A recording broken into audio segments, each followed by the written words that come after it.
My name is Alara. I am 26 years old, and last Christmas my family handed me a box that changed everything. Inside was a tiny plastic piggy bank with a sticker that read $2. Across the room, my brother's laughter echoed as he posed beside. The brand new $60,000 BMW parked in the driveway, a red bow gleaming on its hood like the crown jewel of their love. I smiled, but my chest burned. Every camera flash that lit up his face made my presence dimmer. Mom clapped, Dad poured champagne, and my brother shouted, "Best Christmas ever!" I just sat there, fingers pressed into the cheap toy they had tossed at me like an afterthought. Don't know what hurt more, that they thought I'd be grateful for it, or that no one seemed embarrassed by the imbalance. A luxury car for him, a child's joke for me. I stood up quietly, slipped on my coat, and walked out. No one stopped me. No one asked where I was going. They were too busy polishing the hood of his BMW. Outside, the winter air stung, but it also cleared my thoughts. My keys jingled in my pocket. The keys to the used sedan I had worked 2 jobs to pay off. I slid behind the wheel, started the engine, and drove away from the glittering lights of that house that had never really felt like home. The silence of the road was broken hours later by a vibration on my phone. A voicemail from Dad. His voice was sharp, stripped of holiday cheer. "Return the car or we'll report it stolen." I froze. My car? Report it stolen? The absurdity of his words clawed at me, because the papers, the registration, the insurance, every line bore my name. That was the night I realized something. They didn't just want me small, they wanted me erased. If you're watching this, drop a comment below. Tell me, have you ever been treated like an outsider in your own family? And don't forget to hit like and subscribe. I thought it was just a voicemail. But the real storm hadn't even started. I replayed that voicemail 3 times. Each word tightened around my throat like a rope. "Return the car or we'll report it stolen." As if my independence itself was a crime. To understand why they spoke like that, you'd have to know my family. Dad runs a construction company he inherited, but he treats it like a kingdom. To him, respect flows one way, toward him, and loyalty means silence. He praises himself for building everything from nothing, though we all know his father's money was the real cement holding his empire. Mom, a retired teacher, prides herself on fairness, but fairness in her vocabulary means keeping my brother happy. She excuses his failures with soft words and excuses my accomplishments with silence. When I earned a scholarship, she said, "Don't brag." When my brother landed an internship, he quit in 3 weeks. She threw him a dinner. And then there's my brother. He wears entitlement like cologne. Expensive, suffocating, and impossible to ignore. Jobs slip through his fingers, bills vanish into Dad's accounts, and somehow he's still called the successful one. They say he has potential, but what they mean is he has permission. The contrast in our gifts wasn't new. It was just louder. Birthdays, graduations, holidays, always the same imbalance. A watch for him, socks for me, vacations for him, lectures for me. But that night, when the piggy bank pressed into my palm, I realized they weren't even pretending anymore. There was one person who noticed. My Aunt Lorraine. She wasn't wealthy. She worked as a nurse, long hours and quiet weekends. But she saw me. She'd slip me books when I was a child, whispering, "Don't shrink yourself." At Christmas, she hugged me tighter than anyone else. I think she saw the cracks forming long before I admitted they existed. Still, Lorraine couldn't shield me from the storm in that house. That night, as snow fell outside and the voicemail sat heavy in my inbox, I wondered, what would they do next? The answer came faster than I expected. Wrapped in legal language and a knock on my door, the knock came just after noon the next day. I was still in my robe, clutching a mug of lukewarm coffee, when the sound rattled. Through my apartment, 2 men stood there, one in a suit, the other with a clipboard. They introduced themselves as representatives from my father's legal team. Not strangers, not police, but the message was clear. "Your father wants the vehicle returned immediately," the suited one said.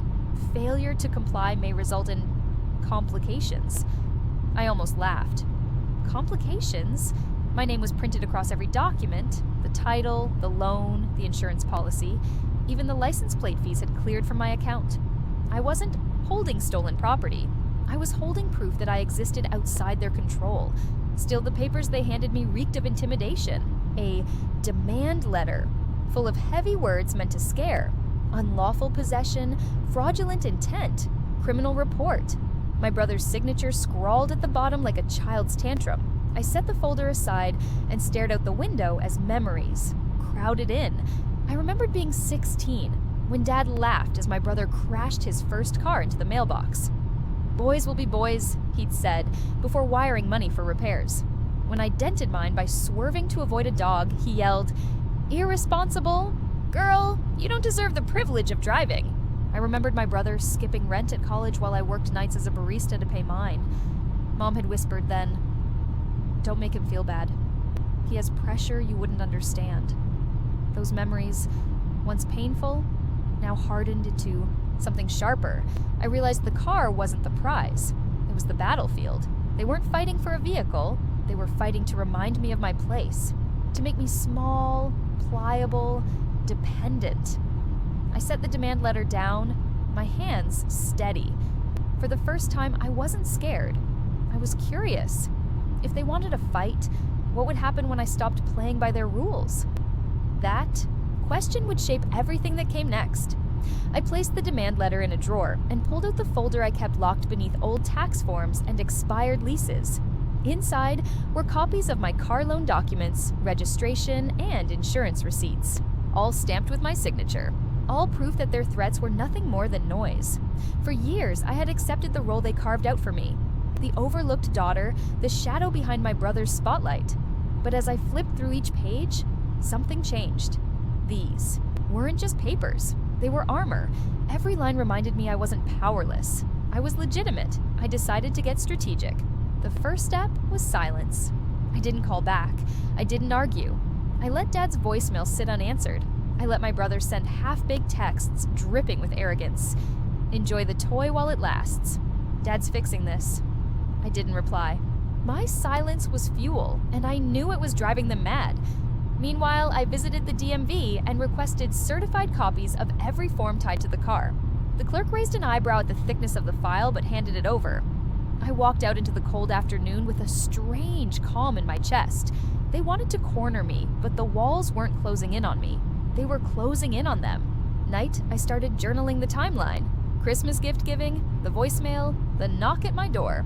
I included screenshots of texts and photos of the piggy bank still sitting on my shelf like a cheap trophy. I wasn't just documenting pain, I was building a record. And through it all, Aunt Lorraine called. "You don't owe them your peace," she said softly. "They take and take. Don't let them take your truth." Her words settled in me like anchors. That night, as I slid the folder of documents beneath my bed, a new voicemail arrived. This time, it wasn't Dad. It was my brother, his voice slurred, his tone venomous. "You think a piece of paper makes you better than us? Watch what happens when Dad decides you don't exist anymore." I played that drunken voicemail twice, each time catching a new shard of venom. "Watch what happens when Dad decides you don't exist anymore." The words didn't sting the way they used to. They ignited something colder, resolve. 2 days later, Dad showed up at my apartment. Not alone. He brought Mom, wearing her usual mask of soft disappointment, and my brother, smug and restless, jingling the BMW keys he didn't earn. Dad didn't waste time. "This tantrum ends today. Hand over the vehicle." I kept my tone even. "It's not your vehicle. It's mine." Mom sighed, eyes full of rehearsed pity. "Ilara, don't be difficult. He's the one who deserves opportunities. You don't need a car like that." That word, deserves, slid like ice through my veins. I thought of the nights I'd walked home in the rain after double shifts, the meals skipped to save for tuition, the sacrifices they never once acknowledged. Deserve? If anyone had earned the right to stability, it wasn't the golden boy twirling keys in his hand. I didn't argue further. Instead, I pulled out my phone, pressed record, and set it on the table. "Go ahead," I said quietly. "Tell me again why my car belongs to him." Their faces stiffened. Dad's eyes narrowed. My brother's smirk faltered. Mom pressed her lips into a thin line. "Turn that off," Dad growled. "I will," I said, "after you explain why you're threatening to report me for stealing my own property." No one spoke. The silence was louder than shouting. That night, I backed up the recording along with every voicemail and text to 3 different drives. This wasn't just family drama anymore, it was evidence. As I closed my laptop, a thought rooted deep. They had underestimated me my whole life. They thought I'd fold, cry, and surrender. They thought wrong, because the next move wouldn't be theirs, it would be mine. The morning after their visit, I sat at my small kitchen table with coffee gone cold, staring at the stack of evidence I had gathered. The reply came faster than I expected. Not from Dad, not from Mom. This time, it was my brother. A string of texts, each more frantic than the last. You think you're clever? Dad says you'll regret this. We'll ruin you. You'll have nothing left. I stared at the screen, the words almost pitiful in their desperation. My lawyer had been right. They weren't strong. They were loud. Noise pretending to be thunder. Hours later, Mom called.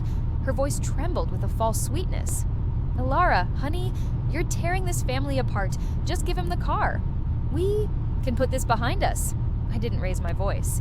You tore it apart the moment you decided my worth was $2. She gasped. But I ended the call before she could spin another excuse. That night, Dad left another voicemail. His tone wasn't sharp this time. It was measured, almost rehearsed. We've always provided for you. Don't forget where you came from. You think this car makes you bigger than family? It doesn't. Family decides your place. I listened twice, then saved it. Another piece of evidence. Another mask slipping. The next day, I sent my lawyer all the files, texts, voicemails, the recording from my apartment. If they push further, I told him, we respond publicly. He nodded. Sometimes the best defense is showing them. You're not afraid.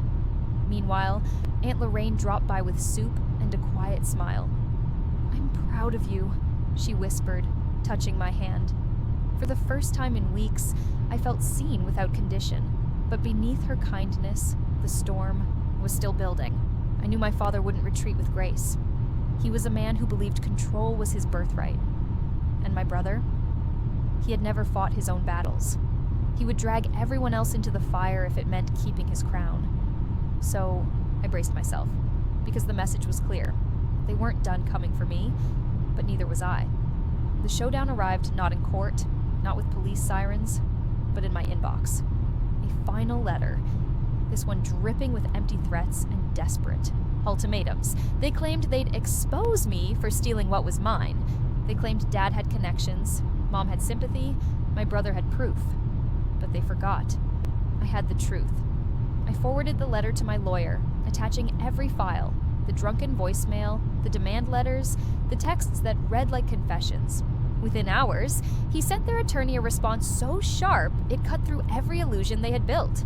Calm, precise, final. 2 days later, Dad called. His voice was small. Maybe we went too far. I let the silence stretch. Then I answered, not maybe. You did. And I ended the call. I didn't need to scream, didn't need to gloat. The silence itself was louder than anything I could say. That Christmas piggy bank still sits on my shelf, a reminder of how little they thought of me.